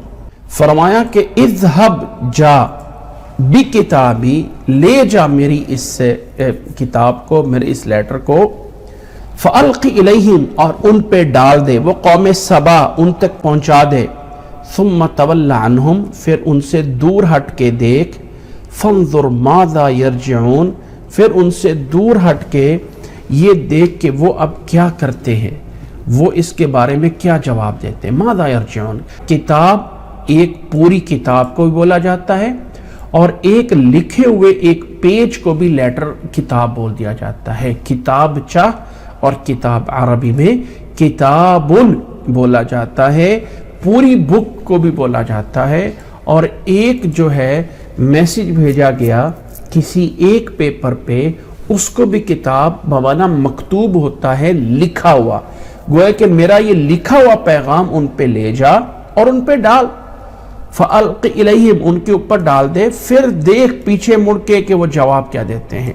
اب یہ ہدہد لے گیا پیغام، اس کو استعمال کر کے جو ہے وہ اپنا لیٹر بھیجا گیا ہے۔ اب وہ ملکہ جو تھی جس کا نام بلقیس بتایا گیا تاریخ میں، قالت یا ایھا الملأ انی القی الی کتاب کریم۔ تاریخی روایات ایسی کہتی ہیں کہ وہ سو رہی تھی اور پرندہ ایک روشن دان سے آیا اور اس نے خط لا کے اس کے سینے پہ رکھ دیا اور اڑ گیا۔ ملکہ جب دیکھی اٹھی تو دیکھا کہ یہ پیغام، یہ خط یہاں پہ میرے اس خوابگاہ میں، میرے اس بیڈ روم میں کیسے پہنچا، کہ وہ روشن دان سے پرندہ داخل ہو کے یہاں چھوڑ گیا ہے۔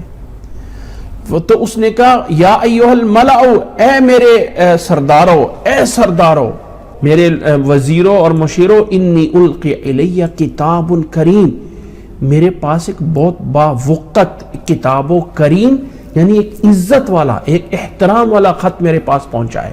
کس کی طرف سے ہے؟ انہ من سلیمان و انہ بسم اللہ الرحمن الرحیم اللہ تعالی علی واتونی مسلمین۔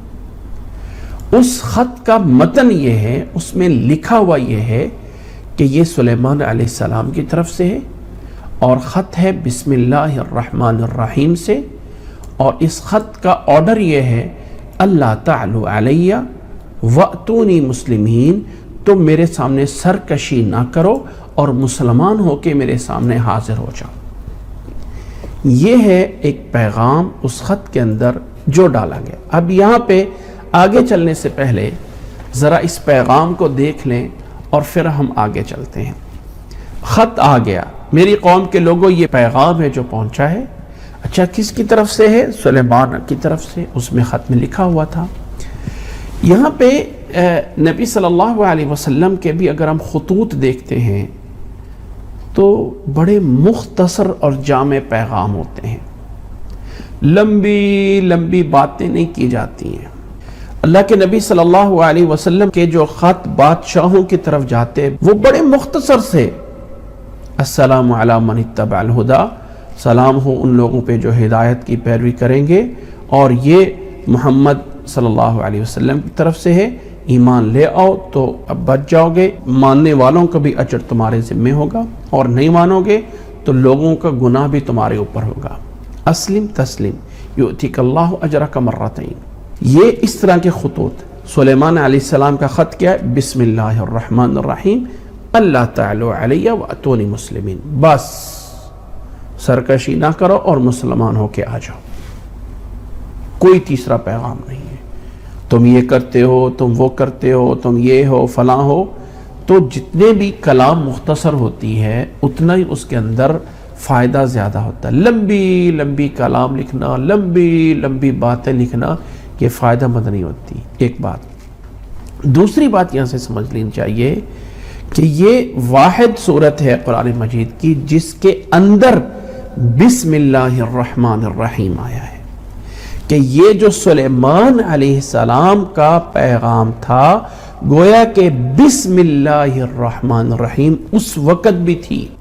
وہ قریش کہتے تھے نا ہمیں نہیں پتا بسم اللہ الرحمن الرحیم کون ہے، وہ بسم اللہ تو جانتے تھے لیکن الرحمن الرحیم نہیں جانتے تھے۔ سلیمان علیہ السلام کی شریعت میں بھی الرحمن اور الرحیم موجود تھا، اور انسان کو چاہیے کہ جو بھی کام کرنے ہوں ان کی ابتدا انسان بسم اللہ سے کرے۔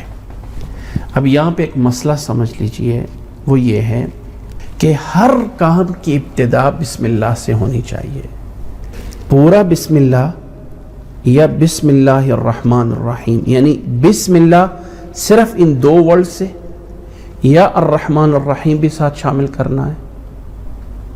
جب بھی کسی کام کو شروع کرنا ہے تو صرف بسم اللہ پڑھنا ہے، بسم اللہ الرحمن الرحیم کی ضرورت نہیں ہے۔ یہ ایک بات نوٹ کر لیں، کیوں؟ بھائی نبی صلی اللہ علیہ وسلم سے ثابت نہیں ہے، صرف قرآن مجید کی آیات کے ساتھ بسم اللہ الرحمن الرحیم پورا ہے، صرف قرآن مجید کی سورتوں کے ساتھ بسم اللہ الرحمن الرحیم پورا ہے، یا جو لکھے جانے والی تحریریں ہوتی ہیں، کوئی بک ہے، کوئی خط ہے، کوئی لیٹر ہے، تو وہاں پہ بسم اللہ الرحمن الرحیم ہوتا ہے۔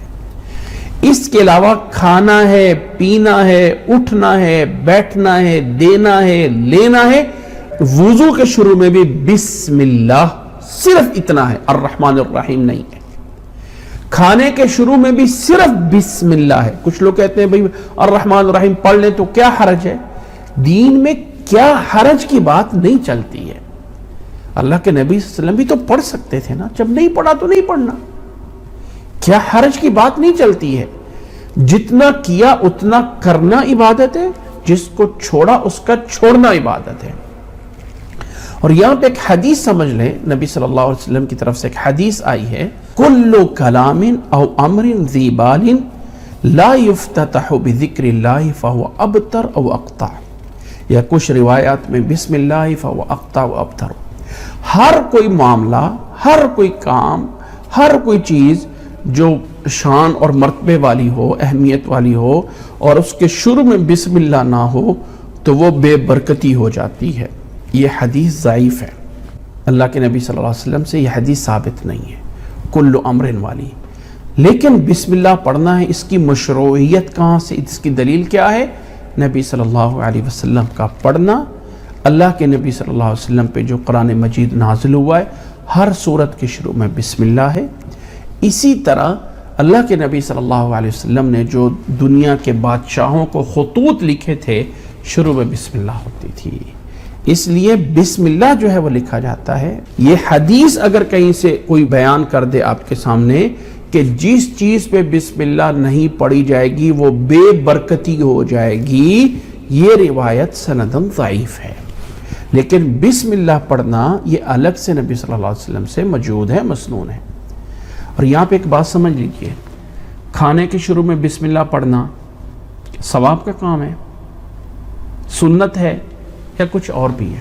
کیا ہے کھانے کے شروع میں بسم اللہ پڑھنا؟ اکثر لوگ کہیں گے ہاں سنت ہے، کیا ہے جی پڑھ لیں تو ثواب ہے، لیکن نہیں۔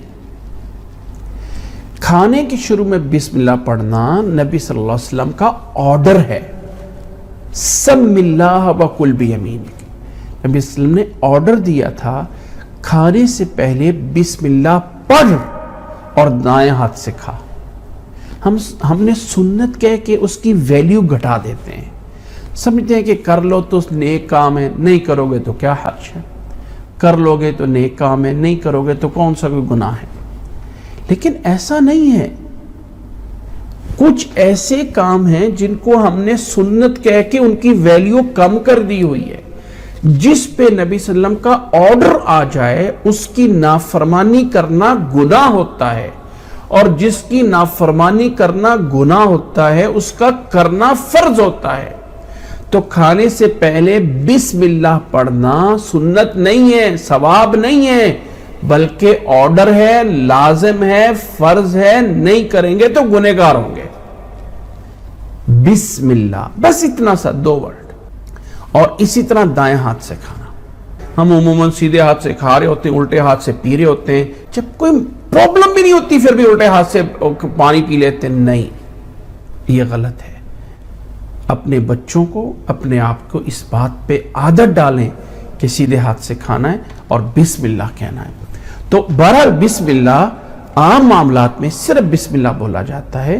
قرآن مجید کی صورتوں کے اندر یہ ایک آیت مستقل ہے یا ہر صورت کا حصہ ہے، دونوں رائے موجود ہیں۔ اس پہ شروع میں فاتحہ میں بات ہو چکی تھی۔ سورۃ النمل کا یہ حصہ ہے، یہ بسم اللہ الرحمن الرحیم، کہ یہ سلیمان علیہ السلام کا وہ لیٹر بیان ہو رہا ہے، خط ہو رہا ہے کہ انہ من سلیمان و انہ بسم اللہ الرحمن الرحیم۔ اچھا، ایک اور بات، ہمارے ہاں جو پیغام ہوتے ہیں، جو درخواستیں، اپلیکیشنز، لیٹر، ہم کیا کرتے ہیں اس میں پہلے اپنا میسج لکھتے ہیں اور اینڈ پہ لکھ دیتے ہیں من جانب فلاں، فلاں کی طرف سے بیسٹ ریگارڈ، نیچے اپنا نام لکھ دیتے ہیں۔ عادت یہ ہے، ایسی ہے نا۔ اگر کسی کو ای میل کرتے ہیں تو ای میل سگنیچر نیچے بنا کے رکھے ہوتے ہیں، فلاں ہیں، فلاں ہیں، فلاں ہیں، جبکہ اصل طریقہ یہ ہے کہ اپنی پہچان شروع میں کروائیں۔ سٹارٹنگ میں میں بات کر رہا ہوں فلاں بن فلاں، السلام علیکم، آپ کو میسج یہ دیا جاتا ہے، یہ ہے اصل سٹائل۔ یہ جو ہوتا ہے نا میسج یہ ہے میں آپ کا دوست فلاں بات کر رہا ہوں، اینڈ پہ نہیں۔ جو اللہ کے نبی اسلام کے پیغامات اور رسائل ہیں نا، جو بادشاہان عالم کو دیے گئے ہیں، وہ من محمد رسول اللہ الی قیصر، محمد رسول اللہ کی طرف سے بادشاہ قیصر کو یہ پیغام بھیجا جا رہا ہے، کسریٰ کو یہ پیغام پہنچا رہا ہے۔ تو اپنا نام شروع میں آنا چاہیے۔ جب کسی کو ای میل کرے نا تو اب شروع میں لکھتے ہیں السلام علیکم ورحمۃ اللہ وبرکاتہ، امید ہے کہ آپ خیر و عافیت سے ہوں گے، سب ٹھیک ہوگا، اچھا یہ کام ہے۔ اس کو تھوڑا سا چینج کر دیں سٹائل کو، اور اپنا نام شروع میں لے کے آئیں گے، میری طرف سے یہ میسج آ رہا ہے، میں اپنا نام، اپنا تعارف، اپنا نام بتائیں، میں فلاں بن فلاں ہوں، آپ کو یہ میسج دے رہا ہوں اور یہ کام ہے۔ تو یہاں پہ انہ من سلیمان و انہ بسم اللہ الرحمن الرحیم اللہ تعالی علیہ واتونی مسلمین، یہ 2 آیت ہیں اس لیٹر کا متن، اس کا مین جو لیٹر سلیمان علیہ السلام کی طرف سے ملکہ سبا کو، بلقیس کو بھیجا گیا تھا۔ اب یہ لیٹر وہاں پہ پہنچا، اس نے پڑھا، پڑھ کے سنایا، فرمایا قالت یا ایھا الملأ، پیغام سنانے کے بعد کہنے لگی یا ایھا الملأ افتونی فی امری، میرے اس معاملے میں مجھے مشورہ دو۔ اب یہ ہے سلیمان کا پیغام آیا نا، مسلمان ہو کے آ جاؤ، میرے اس معاملے میں مجھے مشورہ دو۔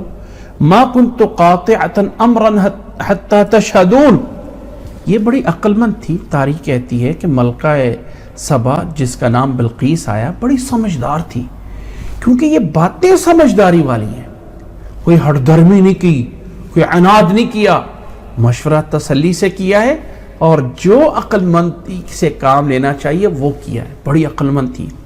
کہنے لگی میں جب تک کوئی معاملہ فائنل نہیں کرتی ہوں، جب تک کہ تم سے اس کے بارے میں گواہی نہ لے لوں، تم سے اس کے بارے میں مشورہ نہ کر لوں۔ ما کنت قاطعۃ امرا، میں نہیں کوئی معاملہ قطعا کرنے والی، یعنی فائنل کرنے والی، حتی تشہدون، یہاں تک کہ تم گواہی دو، یعنی مشورہ دو۔ آگے سے سرداروں نے کہا قالوا نحن اولو قوت، انہوں نے کہا ہم بڑے پاور والے ہیں، بڑے طاقت والے ہیں، ہمارے پاس بڑا ساز و سامان ہے، بڑا کچھ ہے ہمارے پاس، وَأُولُو بَأْسٍ، اور بڑی جنگ والے ہیں، وَأُولُو بَأْسٍ شَدِيدٍ، ہم بڑے جنگجو ہیں، بڑی پاور ہے ہمارے پاس، وَالْأَمْرُ إِلَيْكِ، لیکن معاملہ فائنل تیرے پاس ہے، جو فیصلہ کرتی ہو کر، فَانْظُرِي مَاذَا تَأْمُرِينَ، آگے یعنی آپ ہمیں آپ جو کچھ بھی حکم دیں گی آپ خود سوچ لیں، فَانْظُرِي، آپ سوچیں دیکھیں، مَاذَا تَأْمُرِينَ، آپ کیا حکم دیتی ہو، جو آپ حکم دو گی ہم جو ہے آپ کے پیچھے ہے۔ یہاں پہ اس کے وزیر بھی سمجھدار تھے اور عقل مند تھے۔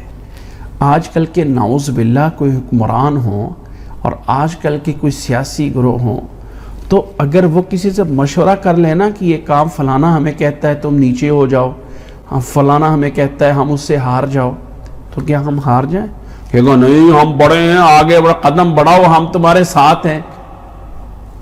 یہ بہت کم دوست ہوتے ہیں جو اچھا مشورہ دیتے ہیں کہ جھک جاؤ، جھکنے میں خیر ہے، اپنے آپ کو چھوٹا کر لو، چھوٹا کرنے میں خیر ہے۔ ہم بہت کچھ کر سکتے ہیں۔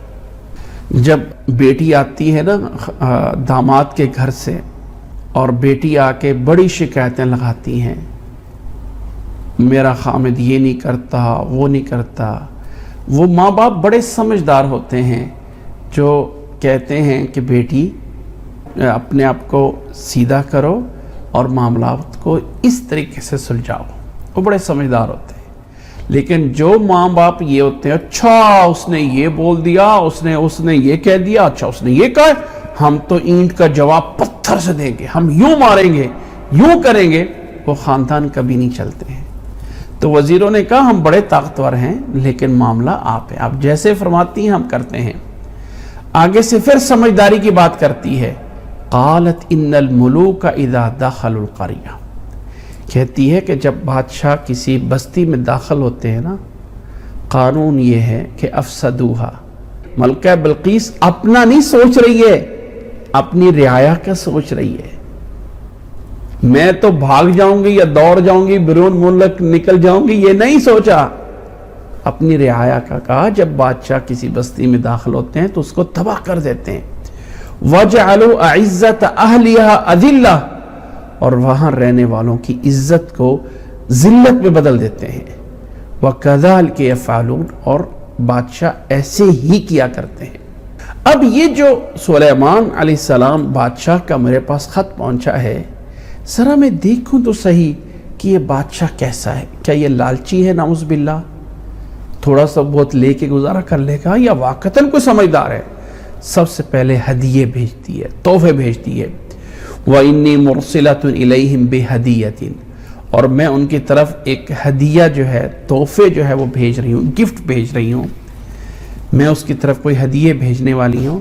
فَنَاظِرَةٌ، اور پھر میں دیکھتی ہوں، بِمَ يَرْجِعُ الْمُرْسَلُونَ، یہ بھیجے جانے والے واپس کیسے آتے ہیں، پتہ چل جائے گا کہ کتنے کے پانی میں وہ اگر ہمارا ہدیہ لے لے گا۔ ظاہر ہے کہ اب ہدیے میں کیا بھیجا ہوگا، قیمتی چیزیں، کوئی سونا چاندی، ہیرو جواہرات، ایسی چیزیں لے کے بھیجی ہوں گی، اس نے بھیج دی۔ یہاں پر بھی ایک سبق موجود ہے کہ فائنل فیصلہ کرنے سے پہلے آگے والے کا تجربہ کر لیا کریں، فائنل بات کرنے سے پہلے تجربہ ضرور کر لیا کریں۔ وَإِنِّي مُرْسِلَةٌ إِلَيْهِمْ بِهَدِيَّةٍ، اور یہ بھی بات ہوتی ہے، نبی صلی اللہ علیہ وسلم نے فرمایا تھا تحادوا تحابوا، لوگوں ایک دوسرے کو تحفے دیا کرو، گفٹ دیا کرو، اس سے محبت بڑھتی ہے۔ اچھا ہمارے ہاں جدت آ رہی ہے اور تحفے میں کیا دیا جاتا ہے؟ فلاور دیے جاتے ہیں، پھول لے لو۔ وہ بھائی پھول کا اس نے کیا کرنا ہے؟ اس کو کھا سکتا ہے، پہن سکتا ہے، کوئی نہ کوئی گھر میں رکھنے کے لیے جو ہے وہ لے کے آ جائیں گے، کیا چیزیں، کوئی کھلونا ہے، کوئی بنا ہوا ہے، کوئی چیز دیوار میں لگانی، وہ بھائی اس کا کیا فائدہ ہے؟ بہتر ہدیے کیا ہوتے ہیں؟ کسی کو آپ کپڑے دے دیں، کسی کو کوئی پیسے بہن بھائیوں کو دے دیں، اور کسی کی شادی میں آ کے اس کو کوئی تحفہ دینا ہے تو ایسی چیز دے دو جو اس کے کام آ جائے۔ اس سینری کو دیوار پہ لگا کے کیا کرے گا؟ ایسی چیز تحفے میں دے جو آگے والے کے لیے کوئی فائدہ بن سکتی ہو، کھانے میں، پینے میں، پہننے میں، یہ افضل ہدیے ہوتے ہیں۔ اسلام میں یہ ہے کہ آپ جس سے تعلق رکھتے ہیں اس کو ہدیے دیں۔ تحادوا تحابوا، خامد بیوی کو بھی ایک دوسرے کو گفٹ دینا چاہیے، ہاں بہن بھائی کو بھی ایک دوسرے کو دینا چاہیے، رشتہ داروں کو بھی دینا چاہیے۔ آپ کسی گھر میں جائیں تو یہ نہیں ہے، جتنی استطاعت ہے کوئی اچھی چیز، کوئی فروٹ، کوئی چیز لے کے جائیں۔ یہ اس ضمن میں بتایا کہ بلقیس سبا نے بھی یہاں پہ ہدیہ دے کے بھیجا۔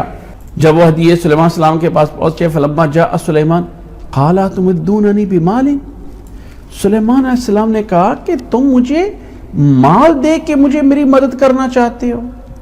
یہ مال اور اسباب، یہ چیزیں میرے لیے کوئی فائدہ والی نہیں ہے. مجھے چاہیے کہ تم اسلام لا کے مسلمان ہو جاؤ.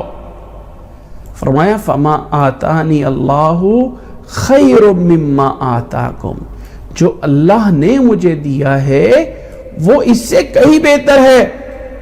بل انتم بہدیتکم تفرحون، بلکہ تم اپنے اس تحفے کے ساتھ خوش رہو، مجھے نہیں چاہیے یہ تحفہ. اس سے پتہ چل گیا بادشاہ ہمارے مال کا محتاج نہیں ہے، اس کو وہ چیز چاہیے جو اس کے لیے اور ہمارے لیے فائدہ مند ہے، اور وہ ہے مسلمان ہونا. اس کو بھیج دیے واپس، ارجع الیہم، واپس لوٹ جاؤ. فَلَنَأْتِيَنَّهُمْ بِجُنُودٍ لَا قِبَلَ لَهُمْ بِهَا وَلَنُخْرِجَنَّهُمْ مِنْهَا أَذِلَّةً وَهُمْ صَاغِرُونَ.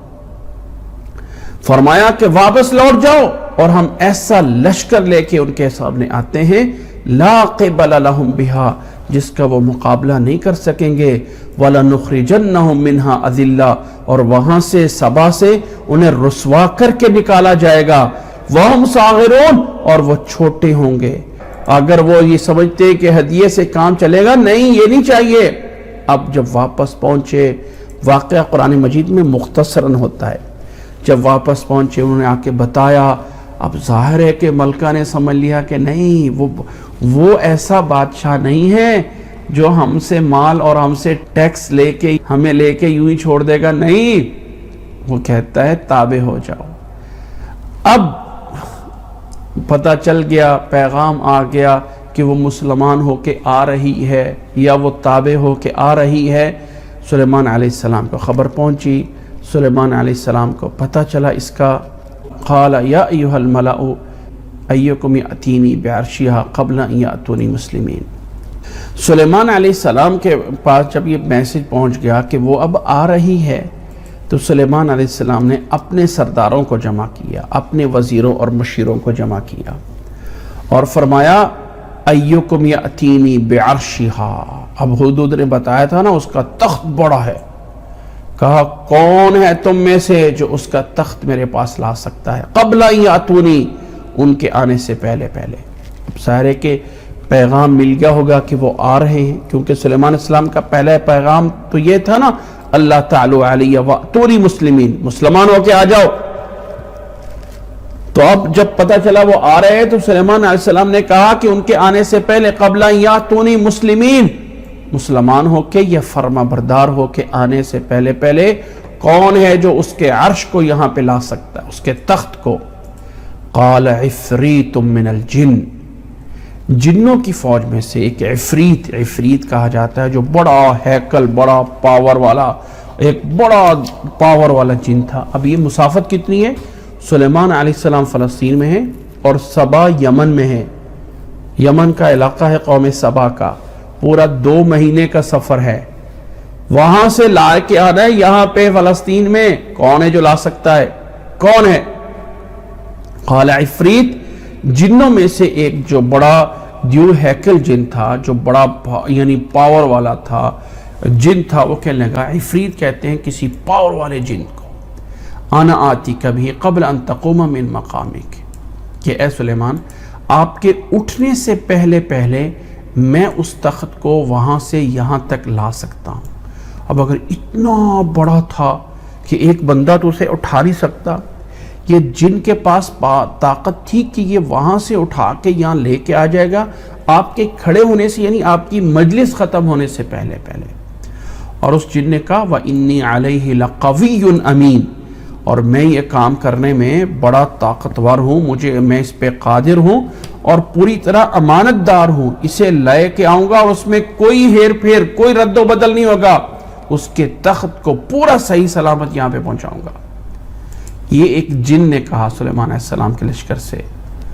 قال الذي عنده علم من الكتاب، ایک شخص نے کہا جس کے پاس کتاب کا علم تھا، انا آتی کبھی قبل ان يرتد الیک طرفک، اے سلیمان علیہ السلام آپ کی آنکھ، آپ کی نظر جھمکنے سے پہلے میں اس تخت کو یہاں لے کے آؤں گا. جب انسان دیکھتا ہے نا تو اس کی نظر آگے کسی چیز پہ جا کے پڑتی ہے اور پھر وہ نظر واپس لوٹ کے جب انسان کو آنکھ میں آتی ہے تب انسان کی چیز نظر آتی ہے. تو فرمایا آپ کی آنکھ واپس لوٹنے تک آپ کی نظر طرف جو ہے یہ انسان کی نگاہ پہ بولا جاتا ہے. آپ کی آنکھ واپس آنے تک، آپ کی آنکھ چمکنے تک میں وہ آپ کو یہاں لا دوں گا. اب یہ کون تھا جو اہل کتاب تھا؟ کون تھا جس کے پاس یہ علم کتاب تھا؟ عالم کتاب کون شخص تھا؟ شاید یہ آیت بھی ان آیات میں سے ہے جو قرآن مجید میں متشابہ ہیں کہ اللہ نے نہیں بتایا، نبی صلی اللہ علیہ وسلم نے حدیث میں نہیں بتایا.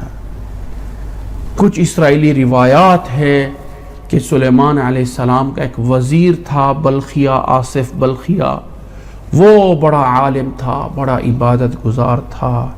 وہ کوئی ایسے تعویذ یعنی ایسے وظیفے جانتا تھا کہ وہ وظیفہ یوں پڑھوں گا اور وہاں سے یوں آ جائے گا. لیکن اس کی کوئی کسی صحیح روایت سے دلیل نہیں ہے.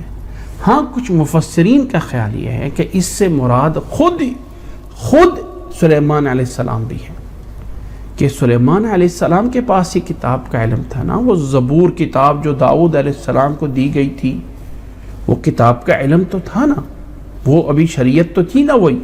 تو سلیمان علیہ السلام نے عفریت کو کہا تو اتنی دیر میں لائے گا، میں اس سے پہلے لا سکتا ہوں. بہرحال یہ ایک تفسیر کی رائے موجود ہے، لیکن قرآن مجید میں کئی ایسی چیزیں نہیں بیان کی گئی.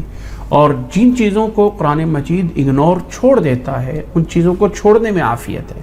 بلا وجہ پیچھے لگنا وہ کون تھا کیسا تھا واللہ اعلم. مین چیز یہ ہے کہ وہ تخت پہنچا اور سلیمان علیہ السلام کے پاس جب دیکھا، فلما رآہ مستقرا عندہ، جب وہ تخت اپنے پاس آیا ہوا دیکھا نا، اب بھی رب کا شکر کیا. یہ نہیں کہا کہ میرا کمال ہے، قال ھذا من فضل ربی، یہ میرے رب کا فضل ہے، لیبلونی ااشکرہ ام اکفر، یہ دیکھے تاکہ وہ مجھے آزمائے کہ میں اس کا شکر کرتا ہوں یا اس کی ناشکری کرتا ہوں.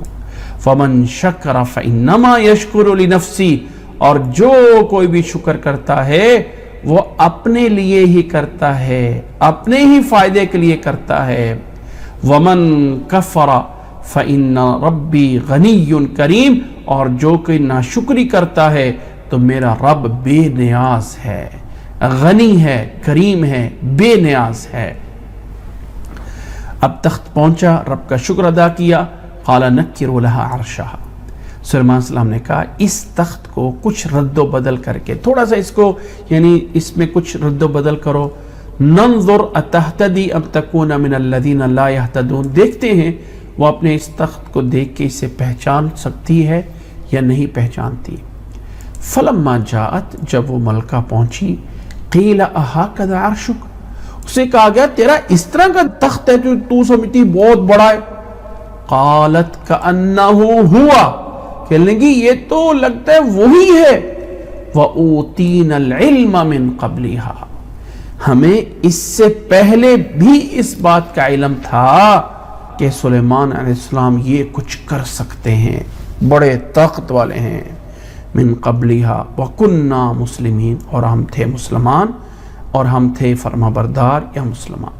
وَصَدَّهَا مَا كَانَتْ تَعْبُدُ مِن دُونِ اللَّهِ، اب یہاں پہ اس صدہا کا فاعل کون ہے؟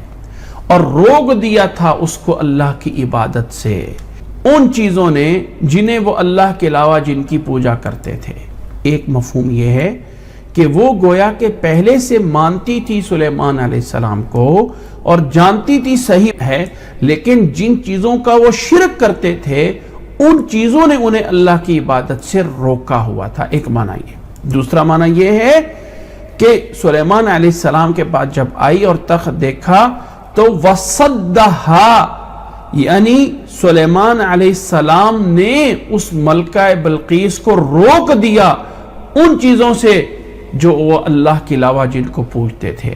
وَصَدَّهَا مَا كَانَتْ تَعْبُدُ مِن دُونِ اللَّهِ، اور سلیمان علیہ السلام نے روک دیا اس ملکہ کو ان چیزوں سے جن کی وہ اللہ کے علاوہ پوجا کرتے تھے.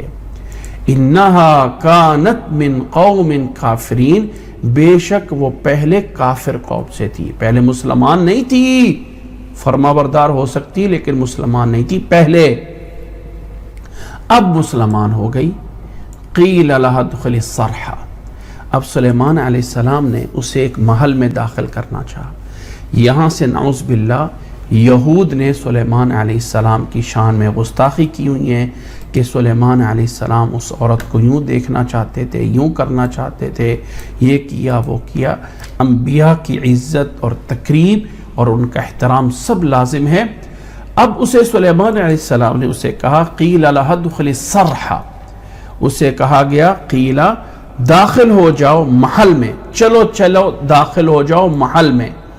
فلما رأتها حسبته لجا، جب اس نے صرح یعنی اس محل کو دیکھا تو وہ سمجھی، رأته دیکھا اس کو، حسبته سمجھا، لجتاً پانی، وکشفت عن ساقیها اور اس نے اپنی پنڈلیوں سے کپڑا اوپر کیا، یعنی اس نے یہ سمجھا کہ یہ نیچے پانی ہے اور پانی کے اندر سے مجھے گزر کے جانا ہے۔ لجہ پانی کی موجیں ہیں، پانی ہے، تو اس نے اب پانی کے اندر سے گزرنے سے اپنے پاؤں سے تھوڑا سا کپڑا اوپر کیا یا اپنے موزے اتارے، یہ کیا۔